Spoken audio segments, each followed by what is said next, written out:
தாய் தமிழ் உறவுகளுக்கு வணக்கம். ஆம்ஸ்ட்ராங் படுகொலை, திமுக பிரமுகர் அதிரடியாக கைது. ஆம்ஸ்ட்ராங் படுகொலை, திமுக பிரமுகர் அதிரடியாக கைது என்ற தலைப்பில் இந்த காணொளியை காண்கிறோம். கடந்த 5ஆம் தேதி பகுஜன் சமாஜ் கட்சியின் மாநில தலைவர் ஆம்ஸ்ட்ராங் சமூக விரோதிகளால் வெட்டி படுகொலை செய்யப்பட்டார். கைது செய்யப்பட்ட 11 பேரில் ஒருவர் என்கவுண்டர் செய்யப்பட்டார். மீதி 10 பேரில் ஒருவர் திமுக வழக்கறிஞர் அருள் என்பவர் குறிப்பிடத்தக்கது. சற்று நேரத்துக்கு முன்பாக மேலும் 2 பேர் கைது செய்யப்பட்டனர். மலர்கொடி என்ற திமுக பெண் வழக்கறிஞர் கைது செய்யப்பட்டுள்ளார். தற்பொழுது திமுக பிரமுகர் ஒருவர் அதிரடியாக கைது செய்யப்பட்டுள்ளார்.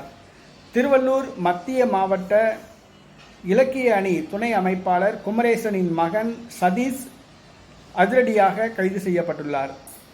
திருவள்ளூர் மத்திய மாவட்ட திமுக இலக்கிய அணியின் மாவட்ட துணை அமைப்பாளர் குமரேசனின் மகன் சதீஷ் தற்பொழுது கைது செய்யப்பட்டுள்ளார்.